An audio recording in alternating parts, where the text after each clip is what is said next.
La guerre en Ukraine continue de s'intensifier, la Russie ciblant sans relâche les zones civiles, causant des destructions massives et des pertes humaines.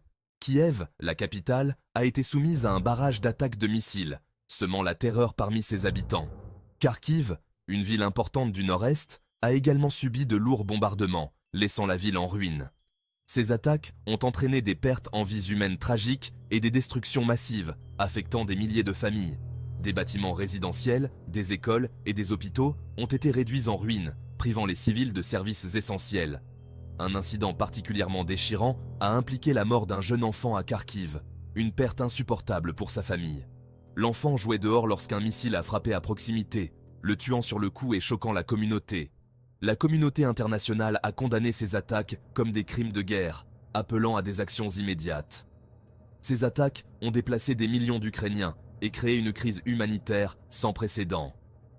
La situation reste catastrophique, sans aucune fin en vue aux souffrances, et les besoins humanitaires augmentent chaque jour. Le président ukrainien Volodymyr Zelensky a été un dirigeant constant et éloquent tout au long du conflit, faisant preuve d'une résilience remarquable. Il a appelé à plusieurs reprises à un soutien militaire accru de la part de l'Occident, soulignant l'importance de la solidarité internationale. Zelensky soutient que l'Ukraine a besoin d'armes plus sophistiquées pour se défendre contre l'agression russe, qui ne cesse de s'intensifier. Il a spécifiquement demandé des missiles à longue portée et des avions de chasse, essentiels pour protéger l'espace aérien ukrainien. Les appels à l'aide de Zelensky ont trouvé un écho auprès des dirigeants occidentaux qui ont reconnu l'urgence de la situation. Les États-Unis et leurs alliés ont fourni des milliards de dollars d'aide militaire à l'Ukraine, renforçant ainsi ses capacités de défense. Le leadership de Zelensky a été salué pour son courage et sa détermination, inspirant de nombreux Ukrainiens.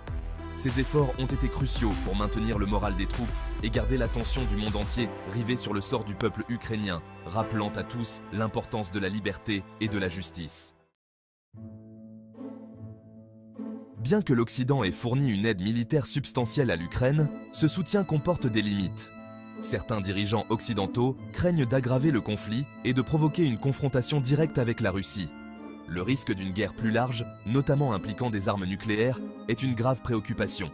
Les types d'armes fournies à l'Ukraine ont également été une source de discorde.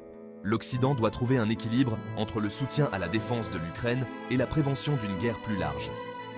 La question de l'aide militaire occidentale à l'Ukraine est complexe et semée d'embûches. Au-delà des champs de bataille, la guerre en Ukraine a déclenché d'intenses efforts diplomatiques, mobilisant des nations du monde entier. L'Ukraine s'est engagée dans une vague d'activités diplomatiques, cherchant à rallier le soutien international et à isoler la Russie sur la scène mondiale, tout en renforçant ses alliances. Le président Zelensky s'est adressé au Parlement et aux organisations internationales, plaidant avec éloquence la cause de la souveraineté de l'Ukraine et condamnant fermement l'agression russe. L'Ukraine a officiellement déposé sa candidature à l'Union européenne, une initiative qui a recueilli un large soutien de la part des États membres de l'UE, marquant un tournant significatif. Une rencontre diplomatique notable a été la réunion entre Zelensky et le Premier ministre indien Narendra Modi, soulignant l'importance des relations bilatérales.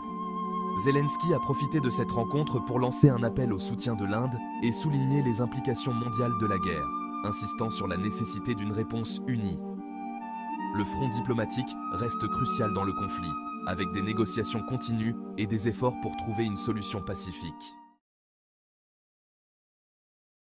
La guerre en Ukraine est entrée dans une phase critique.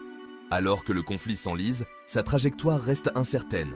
La Russie ne montre aucun signe de fléchissement dans son agression et l'Ukraine reste déterminée à défendre son territoire.